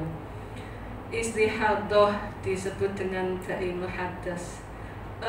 Daimul hadas yang istihadah itu enggak sama, karena istihadah itu keluarnya tidak terus menerus. Kalau daimul hadas seperti itu. Tetapi kalau dianggap sama, kalau dikiaskan, maka kapan wudunya ketika mau tawaf? Wudunya adalah qubailah. Apa qubailah itu? Menjelang. Jadi kalau sudah mau tawaf di dalam Masjidil Haram itu banyak tempat wudu. Boleh wudu dalam Masjidil Haram atau boleh wudu di kamar mandi Masjidil Haram, yang lain tunggu sebentar kemudian tawaf sa'i. Karena memang jangan ada jeda antara wudu dengan kalau itu daimul hadas dengan sholatnya. Okay. Ada rukhsah seperti itu. Kemudian walau kotorot damu ala hasirin gitu, sebuah hadis Nabi bersabda, meskipun darah itu netes di tikar itu karena memang masyaqqat. Daimul hadas atau istihadah itu masyaqqat. Jadi sebelum sholat, sebelum tawaf segera wudhu, lalu tawaf, lalu sholat. Maka Allah memberikan maaf jika terjadi kesulitan dalam proses ibadahnya dengan ujian Allah berupa daimul hadas tadi. Kemudian baju, kalau muhitun itu meliputi langkup, kalau muhitun itu berjahit, yang mana itu? Kalau saya melihat hakikatnya, kenapa bapak-bapak itu kalau tawaf diminta untuk pakai bajunya 2 lembar saja, menanggalkan semua atribut, semua kepangkatan, semua perasaan, semua harta benda, dan meninggalkan semua kemegahan duniawinya, maka hanya 2 saja. Nah, kalau itu yang muhitun berarti baju biasa, tinggalkan. Kalau menurut si penanya Mas Abdullah tadi itu muhitun itu pokoknya langkup, apa itu selayar atau apa, kita kembali pada hakikatnya saja. Hakikatnya adalah meninggalkan semua atribut duniawi ketika dia hidup normal di tanah air. Hanya 2 lembar saja. Yang lainnya yang kalau selayar itu hanya di pundak, dianggap itu muhitun meliputi pundak, itu tidak masuk dalam larangan karena itu bukan baju biasa, bukan baju.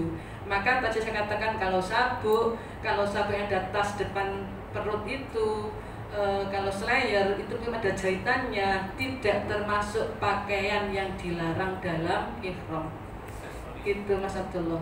Kemudian Pak Hamid dari Jember, mula masah tadi ada lamis, milih lamis apa milih talfek itu gampang-gampang aja. Menurut sekarang lepas dari pendapat manusia, kita kembali kepada firman Allah, lamastumun nisaa. Kenapa Allah berfirman lamastumun nisaa, saling sentuh? Berarti kalau ada kesengajaan menyentuh. Maka di tafsir Imam Syafi'i, kalau ada orang lalu habis wudhu terus goda, disentuh tidak batal. Yang nyentuh yang batal, yang disentuh nggak batal, karena yang disentuh nggak menyentuh. Dan itu memang qasdul ayat, maksudnya ayat. Jadi kalau ada yang sengaja menyentuh atau bersentuh-sentuhan baru batal. Tidak mencari yang mudah, tetapi kembali kepada pada maqasidus syar'i. Apa itu? Bahwa syariat itu dilaksanakan, diterapkan untuk menjadi kebaikan semuanya. Kalau ketika wudhu lalu boleh sentuh-sentuhan, kemudian ada sahabat keluar mandi lalu batal, dia tidak merasa batal, kan jadi jadi rusak ibadahnya para hamba ini. Makanya Allah berfirman saling sentuhan, berarti ada kesengajaan, mungkin juga ada rasa kenikmatan, itu membatalkan. Maka kalau tadi saya katakan ketika tawaf itu lalu bersentuhan ada rasa nikmat, dia batal, apalagi mati keluar tambah batal. Maka dihindari untuk bersentuhan. Kalau tersentuh yang tadi itu pundaknya terbuka lalu terkena, maka saya mengatakan dua-duanya nggak batal karena tidak bermaksud tentunya menyentuh.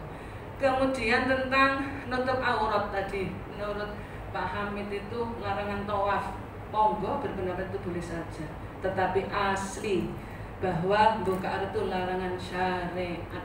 Di dalam ihram tidak ada larangan membuka aurat, makanya nggak ada dabnya. Kenapa? Karena sejak awal sudah memang dilarang, dilarang. Maka itu supaya diberi sanksi, hilang terkikis habis pahalanya, supaya setelah ditempa 40 hari nutup aurat nggak berani buka, lalu setelah dia pulang dari haji sudah dididik istiqomah 40 hari, itu diharapkan sampai rumah sudah attention, ada perhatian terhadap auratnya, nggak berani buka di hadapan ajnabi, pria lain yang bukan muhrim. Gitu ya, Mas. Baik, Bapak Ibu matur nuwun. Sebentar tahan dulu yang belakang. Oke. Gak kuat ngempet iki. Ya. Monggo.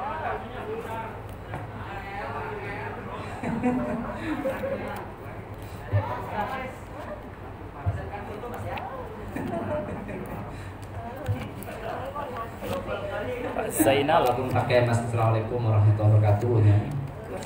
Zainal dari Pamekasan, walaupun moderator pakai masker saya hafal wajahnya Bu, karena ini YN. Terima kasih. Zainal Bu, Sofi kalau ada. Bukan. Ya Novi, apa pun perempuan.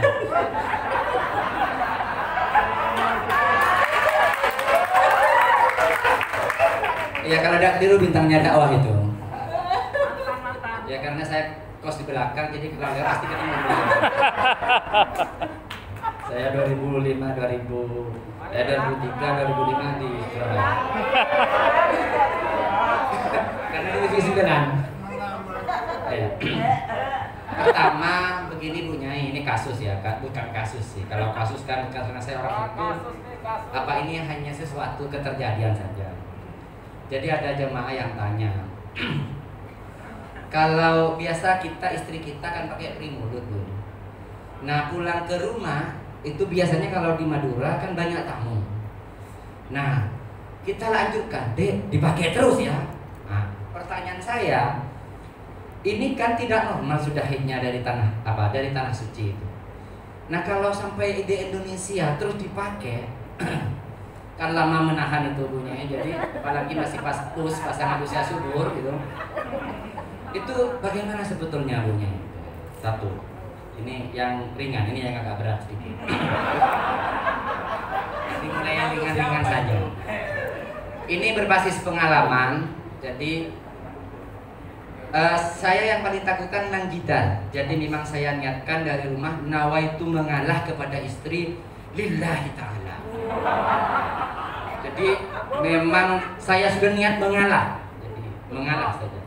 Nah kalau misalkan kita diam Bu, tapi pikiran itu masih gerundel, apa itu dianggap jidat dengan istri, itu yang agak berat. Yang sangat berat ini Rofasa tadi saya menarik sekali itu, karena hanya di referensinya Bu ada tadi pendahuluannya, ini yang paling penting. Nah ini apa indikatornya? Jadi pendahuluan itu apa dari pandangan itu sudah masuk gitu kadang-kadang. Nah ini yang terakhir saya tanya hikmah.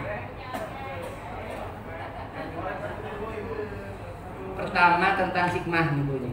Jadi kalau yang saya renungkan, mengapa perempuan itu ketika proses haji mulai dari wukuf itu wajib membuka, padahal kalau orang di luar Arab itu kan ditutup bunyi, jadi pakai niqab. Tapi kok anehnya ketika haji kok dibuka. Padahal biasanya mohon maaf, kalau kita lihat anak orang lain, ingat anak kita sendiri.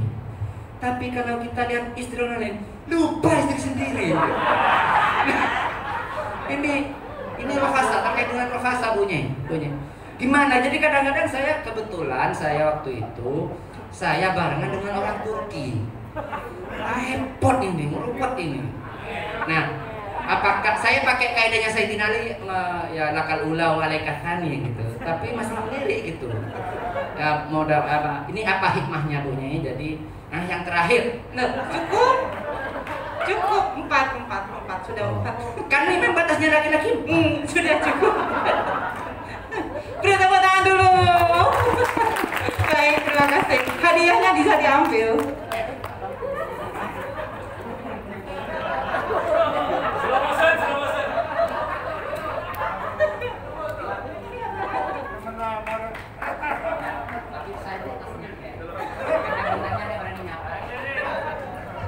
Terima kasih. Baik, dari Pamekasan. Silakan yang oke. Baik, habis itu saya belakang ya. Siap. Monggo.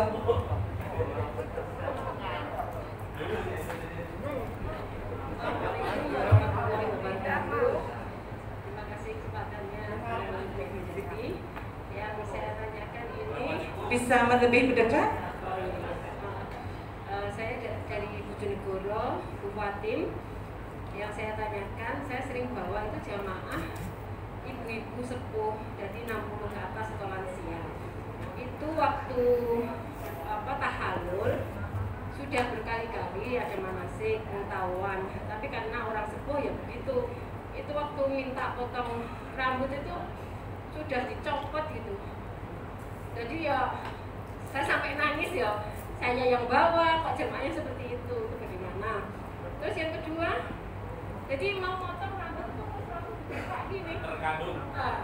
Itu cepat-cepat memang saya kembalikan, tapi ya dalam hati saya juga merasa bersalah gitu. Yang kedua, tentang auratnya, simba-simba itu kan suka rambutnya itu keluar semua gitu. Sudah pakai ciput apa, tapi karena tidak biasa ya. Gitu. Terus yang ketiga, tangan pakai wasangan yang model ini tutupan, ini bisa itu. Dia nggak biasa, itu suka dicopot. Jadi ya itu permasalahan yang banyak memang ke ibu-ibu yang sepuh. Itu saja Ibu, terima kasih. Assalamualaikum warahmatullahi wabarakatuh. Waalaikumsalam warahmatullahi wabarakatuh. Oke. Monggo. Oh, kita lanjut maju Bapak. Sabar. Habis ini panjenengan. Assalamualaikum warahmatullahi wabarakatuh. Nama Muhammad Ifdal dari Pamekasan. Pertama, tadi ketika Bunyai memaparkan bahwa selayaknya dan sepantasnya dan sebaiknya di kemah Arafah ataupun kemah Mina diberi batas gorden, saya sangat apresiasi dan sangat setuju. Mungkin langkah selanjutnya dari petugas kloter bisa dikoordinir sebelumnya, karena mungkin kalau antara KBIH satu dengan KBIH yang lain kadang agak sedikit tidak akur, tapi kalau dari kloter langsung mungkin lebih baik. Satu. Nomor dua, ada sebagian dulu kiai-kiai sepuh yang pernah saya dengar itu kalau mau pulang dari Mekah yang ikut kloter gelombang kedua, ketika selesai tawaf wada, barang-barang sudah dinaikin ke bis, orangnya mau naik, itu sandalnya dilepas karena khawatir membawa tanah haram Mekah ke luar tanah haram. Karena ada pendapat yang mengharamkan memindah tanah haram keluar tanah haram, terlebih sampai dibawa ke Indonesia. Terima kasih. Assalamualaikum. Monggo Bapak, nggih. Sebentar. Kasihan sudah berdiri sejak tadi.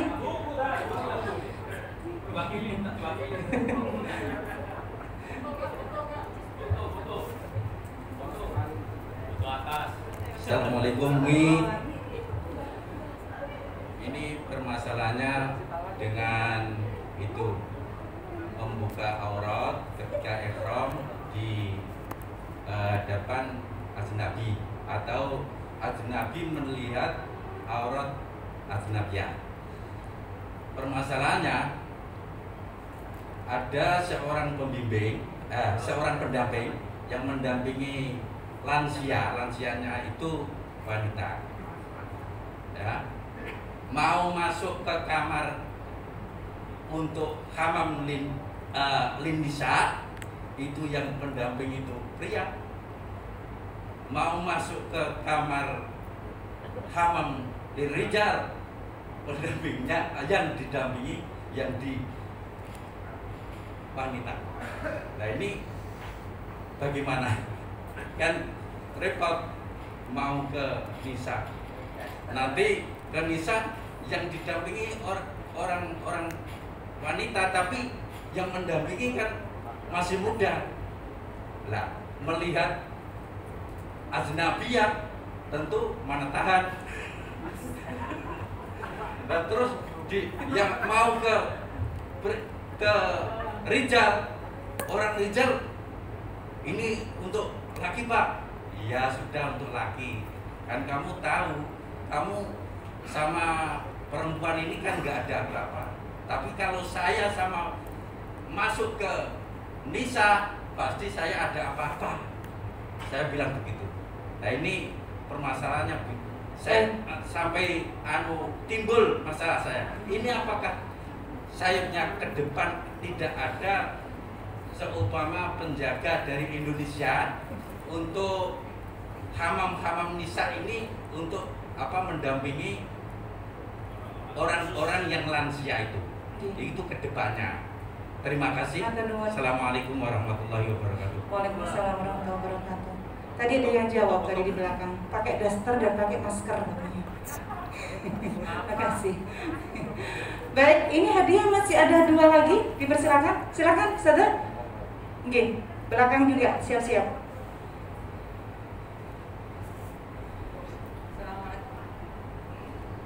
Sebutkan nama dan asal daerah. Saya dari Ida Nur Hidayati dari Probolinggo. Pengalaman kemarin itu ada teman ketika mau haji itu sudah minum Primulus mulai di Indonesia, tetapi kemudian jadi langsung tidak lagi tidak head, malah headnya itu pertama panjang, jadi tangganya sudah tidak karuan gitu. Jadi mana yang dianggap istihadah, mana yang dianggap haid. Nah, itu aja yang sering terjadi. Terima kasih. Assalamualaikum warahmatullahi wabarakatuh. Warahmatullahi wabarakatuh. Satu lagi Bapak yang di belakang, monggo.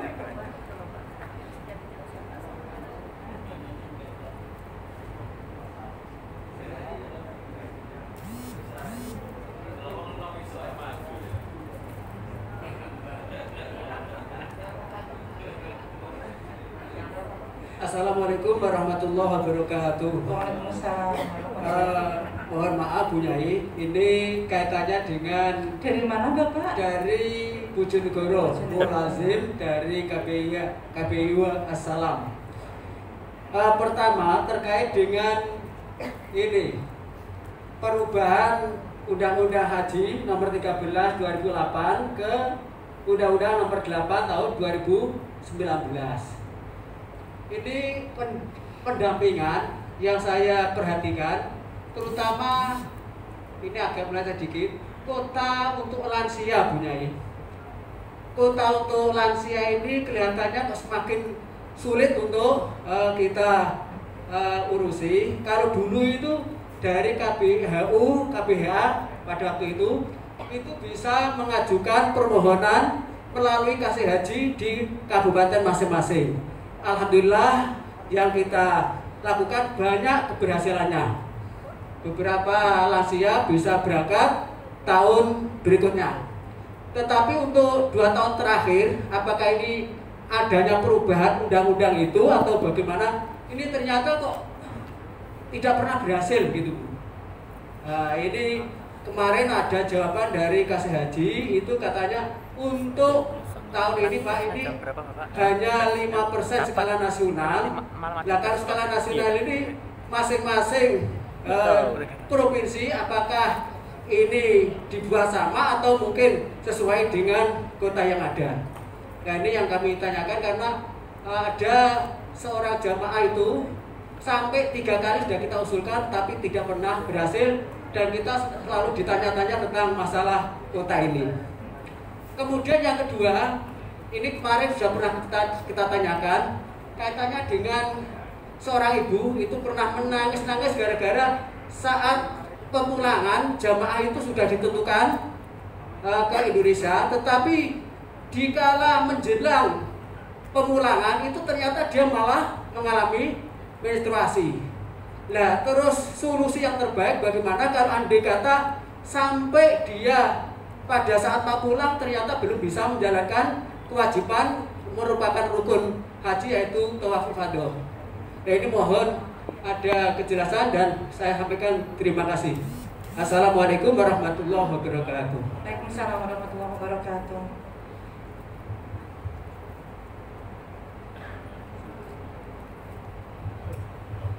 Baik, Bapak Ibu segera akan dijawab oleh Bu Nyaimin Widati. Monggo Bu Nyai. Terima kasih. Pertama Pak Zainal yang kocak dari Pamekasan. Primulut itu dipakai untuk nunda haid supaya ibadahnya tak terganggu. Ketika pulang dilanjutkan supaya ibadah sunnah Rasulnya nggak terganggu. Boleh apa enggak? Boleh. Kenapa? Sesuai kebutuhan. Nanti kalau sudah selesai butuhnya ya normal lagi saja. Kemudian jidal tapi mangkal dalam hati, nggak sampai dikeluarkan. Saya kiaskan dengan peristiwa Rasulullah dengan Sayyidati Fatimah. Ketika Sayyidati Fatimah mau hadir di pesta Walimatul Arush, itu Nabi ngutus ngemu, tahu ngemu ya? Ngemu itu di mulutnya ada air tapi gak dibuang. Kalau dibuang kan kemu namanya. Itu ngemu. Ketika di manten itu Sayyidati Fatimah kan gak bisa ngomong karena ada airnya. Tapi dalam hatinya, sing lanang elek sing wedok ayu kok gelem yo. Oh, elek koyo ngono koyo gelem. Terus pulang keluarkan airnya dalam. Ternyata airnya jadi darah. Berarti apa? Unek-unek dalam hati yang marah-marah itu ada juga sisi negatifnya. Kenapa? Tidak ridho dengan takdir Allah. Dikasih istri cerewet misalnya, itu anugerah itu. Angkat derajat terus. Itu kan ujian. Lalu orang diuji itu tidak sia-sia. Allah ngasih hadiah 3. Nomor 1 angkat derajat, nomor 2 kabul donga, nomor 3 lebur dosa. Jadi kalau kemarin dalam hati mangkel ya, ikut dapat cerewet deh misalnya dalam hati mangkel, maka supaya taubatan nasuha. Astagfirullahaladzim, ya Allah, waktu saya haji dulu mangkel dengan istri saya misalnya, tahunnya sekarang menyadari sekarang itu juga nggak benar, istighfar mawon, Allah Maha Pengampun. Kemudian rafas, dalam larangan ihram itu ada rafas sendiri, ada jima sendiri. Jadi ada rafas, ada bersetubuh.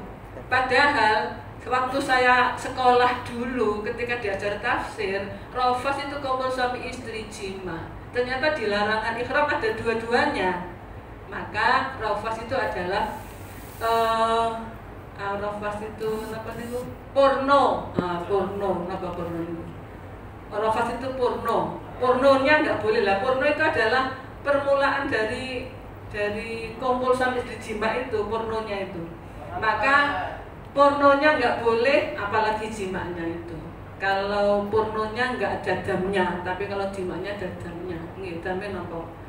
Kalau belum tahallul awal kan harus haji tahun depan. Tahun depan pulang daftar 30 tahun lagi baru berangkat lagi. Umurnya gak nutut, makanya harus hati-hati. kalau sudah tahallul awal bayar apa? Dami unta, masya Allah. Yang ndak sah itu juga ndak sah dan juga harus bayar apa? Bayar unta itu kalau sampai jima. Kalau rafat hanya pahalanya yang hilang. Maka kalau tanya tadi indikator sudah cerdas semua kan, sama-sama tahu adalah rafat adalah porno yang menghantarkan kepada syahwat atau yang mengarah pada jimat tadi. Kemudian hikmahnya apa? Nutup wajah nggak boleh. Padahal di luar haji orang-orang Arab itu pakai cadar, pakai niqab. Orang-orang Arab pun kalau pas haji harus dilepas karena syariatnya memang larangan wanita dalam menutup wajah. Lalu hikmahnya apa? Gitu. Dalam aturan haji itu kita dididik oleh Allah. Nomor 1 baik kepada Allah, nomor 2 baik kepada manusia, nomor 3 baik kepada makhluk lainnya. Baik kepada manusia termasuk hal-hal yang berhubungan dengan rafas dan jima tadi itu. Maka ketika dalam ihram kita dilarang rafas, kita dilarang jima, kita dilarang nikah dan menikahkan, dilarang melamar dan lain-lain, itu ditempa, apa ditempa itu? Dibakar supaya bisa menahan hawa nafsu. Apa hawa itu? Keinginan rendah. Rendahnya nafsu. Lah ketika ihram itu ditempa oleh Allah supaya terbiasa mengendalikan hawa nafsu. Sebagaimana para suami punya istri ada menstruasi sebulan, itu adalah menempa untuk menahan hawa nafsu supaya kalau tugas luar kota seminggu atau 2 minggu itu tidak melakukan pelanggaran hukum syariat misalnya. Nah itu adalah penempa dari Allah supaya kita terbiasa menahan hawa nafsu dengan dilarangnya wanita nutup wajah. Dan kalau saya mengajak kepada jamaah saya, minta tolong para bapak ibu pembimbing juga mengajak supaya tidak bersolek jamaahnya yang perempuan ini. Kalau pakai lipstik, lalu pakai bedak, lalu pakai tanda tangan di alis, di mata, di macam-macam itu pasti akan membangkitkan syahwat lain jenis. Apakah itu ajnabi atau suami. Lah ketika di Mekah kan banyak masyakotnya, maka walaupun tidak boleh dibuka, ditutup wajahnya, tapi supaya tidak bersolek, supaya napa jenenge ngusut nggih gangsaran biasa saja. Itu Pak Zainal. Kemudian dari Bojonegoro tadi tahallul salah nggih, ibu-ibu tahallul itu dibuka. Ketika membuka si ibunya pasti nggak tahu nggih. Wa ma kunna mu'adzibina hatta nab'atsa rasula, ngoten toh. Allah tidak menyiksa sehingga dakwah Rasul sampai padanya. Maksudnya apa? Dia tahu dan sengaja. Ketika buka, dia kan nggak sengaja kalau ingin melanggar hukum. Ya dia lupa. Sudah waktu manasik diomong sampai muruh misalnya, ternyata lupa. Yang ingat langsung menutup, itu sudah cukup baik. Tobatnya adalah segera nutup. Lalu si ibunya, dia tahu apa enggak, sadar apa enggak, ya diajak istighfar saja. Karena ada pelanggaran ketika sebelum tahallul, berarti masih waktu ihram, diajak istighfar mawon. Kemudian kaos tangan dilepas nih. Kaos tangan dilepas kalau ini hanya kelihatan segini, ini tadi saya katakan bukan aurat. Tapi kalau kaos tangan dilepas, bajunya itu ngelembar sampai ke sini, ini apa namanya, lebar lagi halus kainnya, jadi gampang jatuh kalau kelihatan auratnya. Nggak sama dengan yang tahan kelihatan auratnya tadi, supaya pembimbingnya sering mengingatkan. Ada baiknya para bapak, para ibu pembimbing menyediakan kaos tangan untuk ibu-ibu waktu ihram, supaya kalau kaos tangan tadi sudah saya praktekkan. Jadi supaya ibu-ibu pembimbing menyediakan ini untuk emergensi. Kalau ada mbah atau ibu yang nggak bawa kaos tangan seperti khawatir kalau kelihatan kaos ini ya, kalau yang ilkafun bukan, supaya bahwa di tasnya selalu ada kaos tangan, kaos kaki yang nggak kepake. Suatu ketika pas dia berjanji itu sangat penting. Ketika begitu dia di mikot misalnya, ternyata kaos kakinya najis misalnya, atau kaos kakinya hilang atau gimana, butuh lah itu pembimbing segera ini aja. Jadi supaya selalu siap kaos tangan dan kaos kaki untuk yang terjadi tadi. Termasuk yang ditanyakan dari Ibu Jonegoro tadi, kaos tangannya lepas, maka supaya segera diganti. Kalau nggak kelihatan orangnya nggak apa-apa. Kalau kelihatan itu tanggung jawab kita bersama pembimbing. Mereka karena keterbatasan pengetahuannya nih. Kemudian apalagi tadi Ibu Jonegoro sudah nih. Rambut yang di depan. Oh iya, rambutnya yang kelewar-kelewar metu. Kelewar. Rambut itu aurat. Maka kalau keluar ya diingatkan, segera diingatkan, dimasukkan. Ini cipute didamel, ya cipute itu untuk yang nahan rambut turun. Cipute damel mbah, bu. Jadi pembimbing harus setiap saat memperhatikan yang dibimbingnya. Ketika ada yang nggak benar, semuanya dikasih tahu supaya ada pelajaran. Rambutnya ditutup, yang kelihatan saling ingatkan. Jadi temennya itu kalau ada yang bilang, bu namanya kelihatan, itu sudah otomatis mengingatkan. Jadi nggak harus pembimbingnya terus periksa rambut, tapi temannya saling mengingatkan. Ketika manasin sudah diingatkan seperti itu. Kemudian selanjutnya yang dari Pamekasan tadi, petugas kloter untuk yang masang petugas kloter itu sudah membagi kemah sebelum berangkat ke Arafah. Biasanya itu ada visit minggu ya, namanya melihat survei.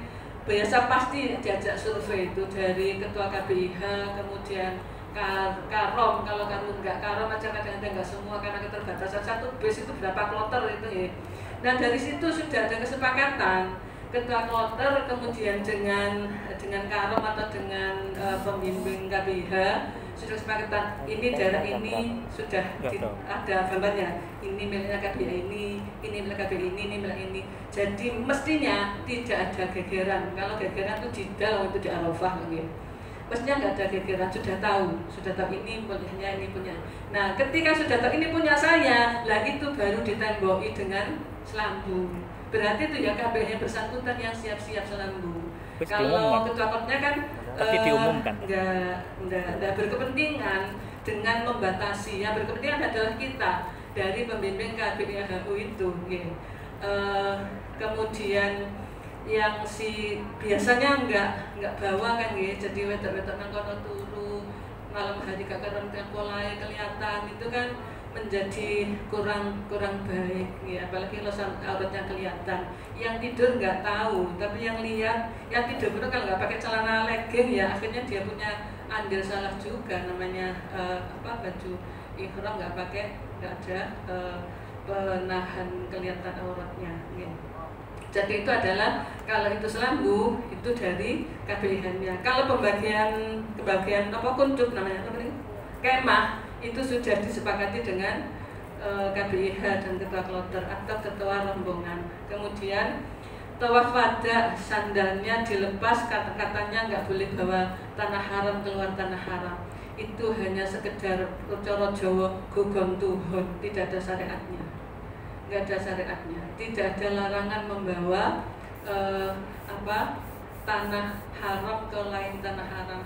Ada lagi yang orang begitu telah haji terus di sini jadi cara Jawa Bento itu ya gara-gara bawa batu dari tanah haram. Sebenarnya enggak, saya katakan enggak. Kenapa? Ya mungkin dia ada kesalahan tertentu ya. Karena ternyata batu itu ada orang yang tiap tahun haji, saya tanya waktu itu kan bisa nih sebelum ada waiting list itu, gimana caranya tiap tahun haji? Dia bilang saya selalu puasa Daud nomor 1, nomor 2 tiap bulan saya sedekah entah apa saja untuk undang yatim saya sedekah. Yang ketiga saya bawa batu dari Arafah ke Indonesia dengan niat ya Allah saya mohon kemampuan tahun depan saya kembalikan batu ini ke Arafah. Dan itu setiap tahun haji. Ternyata bawa batu nggak apa-apa, ya kan? Kalau ada orang batu jadi kesurupan itu masalah lain, bukan syariat karena membawa batu atau tanah haram ke tanah haram, nggak ada masalah nih, terus jauh gugung Tuhan itu. Kemudian tentang aurat ajnabi tadi pendamping, pendamping itu menurut saya sejenis, jangan pendamping lain jenis. Misalnya sudah disetting dari sini pendampingnya lain jenis karena ini perlu badan yang kuat untuk membawa dia itu karena apa, stroke atau apa ya, pakai kursi roda. Ketika kamar mandi minta tolong kepada yang sejenis, tidakkah ada orang yang ridho diminta tolong nganter mbah itu kamar mandi sekedar pipis misalnya? Jangan jadi bingung, mau masuk nggak boleh, hamam nisa, hamam rijal nggak boleh. Jangan jadi bingung, nggak boleh ada kebingungan dalam haji, harus ada solusi. Maka yang sejenis saja yang mendampingi. Kemudian tentang primolut tadi, terus berkepanjangan, mana haid, mana istihadah. Saya bisa menyampaikan seperti ini. Biasanya penjenengan tanggal berapa haid misalnya, pakai primulut nggak men, begitu tanggal 1 sudah sekitar bulan nggak men, tanggal 1 men misalnya. Lalu setelah men 2 hari suci, 2 hari men lagi, 3 hari suci lagi, 5 hari men lagi, jadi berkepanjangan. Itu sama dengan yang haid yang ghairu muhayyirah itu. Maka Nabi menghukumi ketika darah haid datang, maka jangan sholat, jangan puasa, jangan tawaf. Ketika darah haid berhenti putih, boleh sholat, boleh tawaf, boleh apa? Boleh puasa. Ketika nanti, lalu istihadahnya kapan? Dihitung mulai tanggal 1 sampai 15. Karena menurut Syafi'i maksimal 15. Kalau Hanafi 10 hari. Maka kalau ikut Hanafi ya 10 hari sudah dihitung sudah nggak men, sudah suci, sudah istihadah. Tapi kalau Imam Syafi'i dan kita kebanyakan Imam Syafi'i, jadi dihitung 15 hari tanggal mensnya. Jadi 15 hari istihadah tidak hadas besar. Jadi kalau mau tawaf mandi dulu, atau mandinya sekali mandi suci. Setelah itu kalau mau sholat, mau tawaf wudu dulu. Yang jelas dihitung 15 hari mensnya. Meskipun 15 hari itu suci men, tapi daurnya kan tanggal 1 sampai tanggal 15 itu. Setelah itu sudah daur istihadah. Kemudian dari Bojonegoro tadi ya. Oke. Nanti akan dilanjutkan oleh Yai Sofwan. Saya menyampaikan sedikit tentang pendampingan.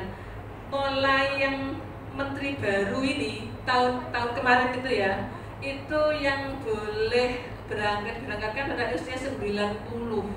Kalau yang usia 65 sampai usia 8 sekian itu nunggu, kalau yang sampai 75 nunggu 10 tahun. Makanya ketika sudah waktunya mau berangkat, tidak bisa berangkat gara-gara maksimal atau yang diberangkatkan usia 90.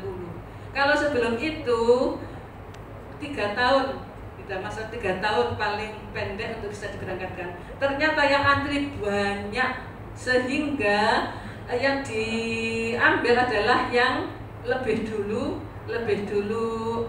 daftarnya.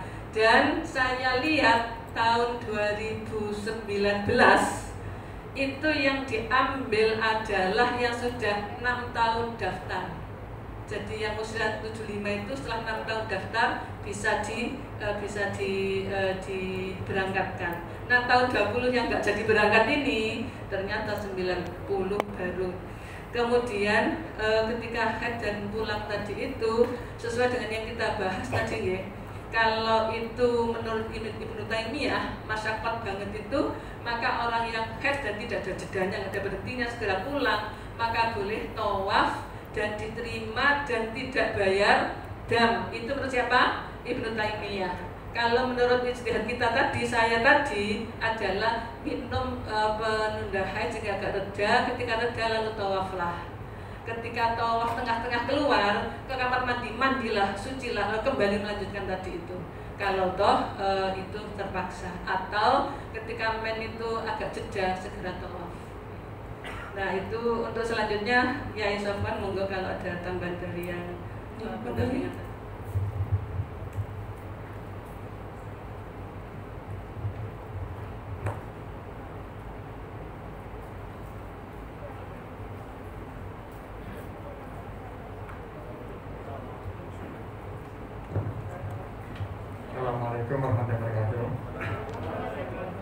biasa pemateri pada sore hari ini. Beliau ini memang saya rekomendasikan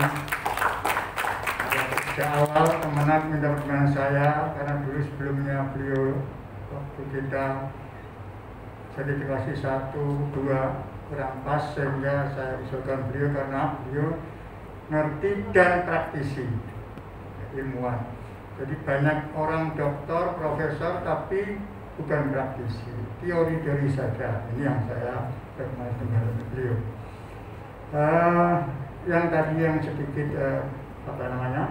tentang Andri tadi, jadi Bojonegoro ya. Bojonegoro itu memang ada kriteria yang diutamakan diberangkatkan. Kenapa kok sampai antri 3 tahun, kok sudah sekian tahun daftarnya tambah antri 3 tahun kok nggak dapat? Karena yang lebih tua daripada jamaah panjenengan itu masih banyak. Tadi disebutkan beliaunya, yang umur 90 tahun di Indonesia masih sekian ratus, yang 75 sekian ribu. Ini karena saya ada dari KPIA yang saya sebutkan, itu setengah marah-marah ke Kemenak, datang ke saya untuk dibantu. Saya sudah untuk konfirmasi kepada pihak Kementerian Agama dalam ini di bidang haji. Jawabannya seperti itu. Jadi harus menunggu antrian sesuai dengan ranking-ranking yang diutamakan. Tapi sekalian, sudah luar biasa semuanya. Cuman tadi sedikit maaf karena ada pertanyaan yang mengenai taufik ya. Taufik itu ada yang bahasanya ada yang menyebut intikal madhab. Di dalam firman Allah menyikapi aula mastumun nisa, itu yang dibahas para ulama-ulama fikih yang jelas di al-fiqh ala madhabil arba'ah. Nah, itu ada tentang haji itu. Juga tentang tafsir.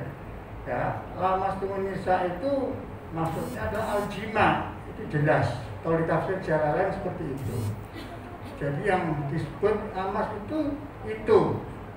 Jadi yang bisa membatalkan wudu itu. Tapi kalau tidak jima, tidak apa-apa. Sehingga banyak orang-orang kita penganut madhab itu mengatakan pegangan wanita tidak apa-apa. Dasarnya apa? Rasulullah itu pernah mau sholat, ngimami sholat, mencium Aisyah dulu, kan begitu kan? Itu yang pedomannya.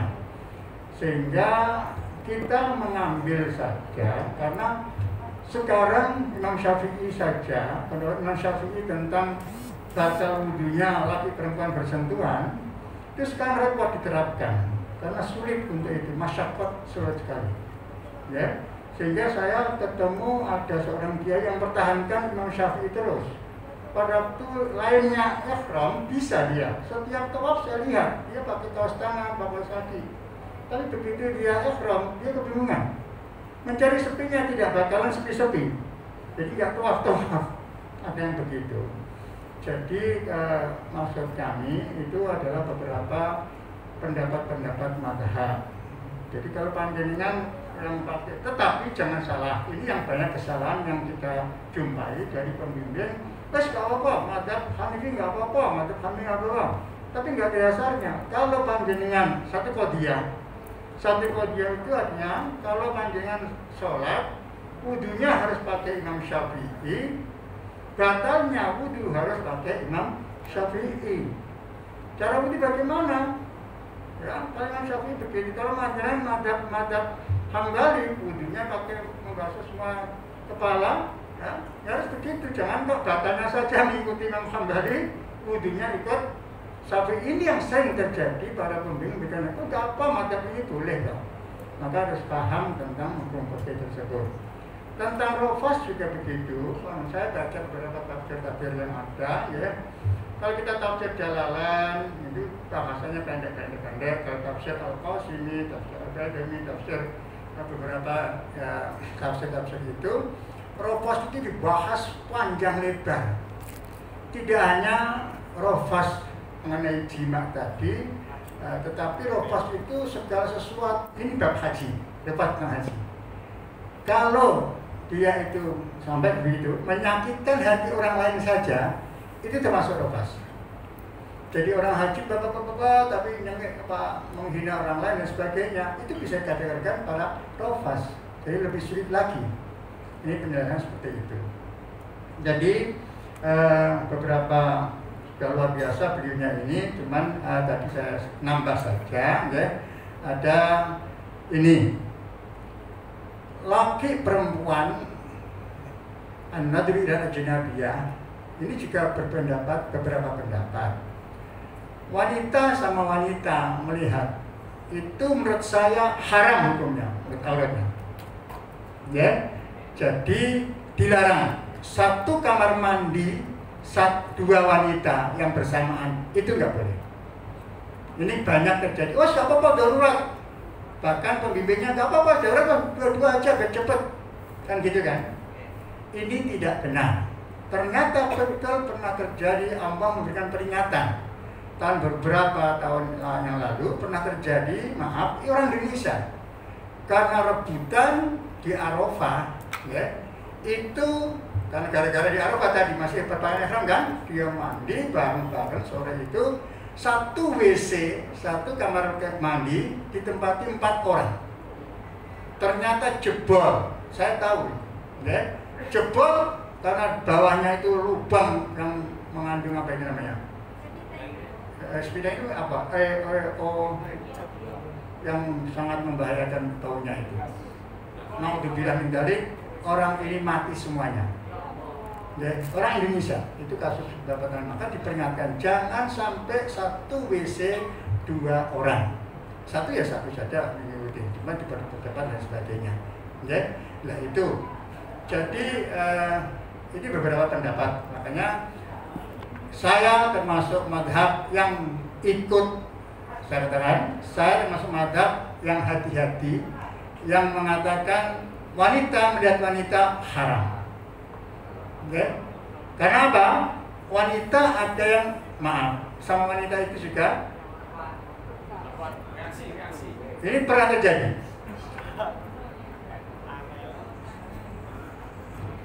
Okay. Jadi, makanya itu mandi tenang ya. Ayat tadi bahasanya beliaunya itu bahasa entah bagaimana aurat kubro. Jadi aurat kubro itu ya yang pokoknya bangsa jeroan ya. Nah itu. Nah kalau mandi bersama itu kan buka semuanya kan. Dalam waktu ihram mohon dihindari. Ya. Itu juga termasuk di dalam rofas-rofas tadi yang kama seperti ini dan sebagainya. Ini haji itu dalam hal menghindari larangan yang dibaca adalah ikhtiyat, bukan ijtihad. Ikhtiyat adalah bentuk kehati-hatian orang. Maka ada dah maribuk ila maribuk. Yang kedua, al-khuruj minal khilaf mustahab. Kalau kita menemukan satu perbedaan pendapat, maka kita keluar aja, nggak usah pakai itu. Nah, makanya itu disebut mustahab. Ini dalam hukum fikih semacam itu. Mungkin ada kiai Nabi pintar, silakan nambah ya. Jadi kita dalam haji tentang larangan-larangan tersebut kita harus ikhtiyat, hati-hati. Kapan hari ada jamaah seorang mubalighah dari Jakarta kemudian satu maktab dengan kami di Haji Plus. Ya, ini biasa di TV. Waktu dia ihram, waktu di Arafah mau pindah ke Mina, itu kan nunggu bis.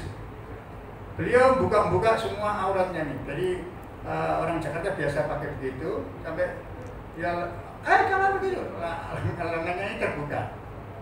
Sehingga orang yang melihat ini tanya, gimana kayak itu bunyai loh ini ustazah loh itu. Dan kalau sesuatu yang tidak benar, walaupun dilakukan oleh kiai, oleh ustaz kan jangan diikuti yang gitu kan. Nah, itu makanya harus kita menjaga yang mengambil yang ikhtiyat, hati-hati. Demikian ini yang tambahan daripada saya. Ini tentang membawa tanah dari tanah haram itu saking hati-hatinya atau karena tadi apa bahasa Jawanya tadi loh, punya dari bahasanya apa? Dari orang ke orang gitu ya. Jadi makanya itu mempengaruhi psikis kejiwaan. saya punya jamaah, ini terbukti. Dia karena waktu lontar jumrah membawa batu dari Mina sampai rumah ketakutan, kan psikis. Dalam agama tidak ada, tetapi dia karena psikis, kejiwaan, saya mikir, nggak bisa tidur, akhirnya sakit. Sakitnya ini karena mikirnya karena takut. Nah, ini nggak ada hubungannya dengan hukum tadi. Tetapi karena ada namanya ihtiyat lagi, sebaiknya malah justru jangan. Seperti Imam Malik itu menghormati tanah suci, masya Allah, sampai Imam Malik diriwayatkan waktu di Medina itu kalau berak, ya, buang kotoran itu keluar dari tanah suci, sampai begitu, keluar dari Medina, sampai jalan kaki sekian kilo di luar baru dia sampai hati-hati. Ini ada riwayat semacam itu kan. Untuk apa? Untuk hati-hati dalam menghormati tanah suci Haramain, Makkah dan Madinah.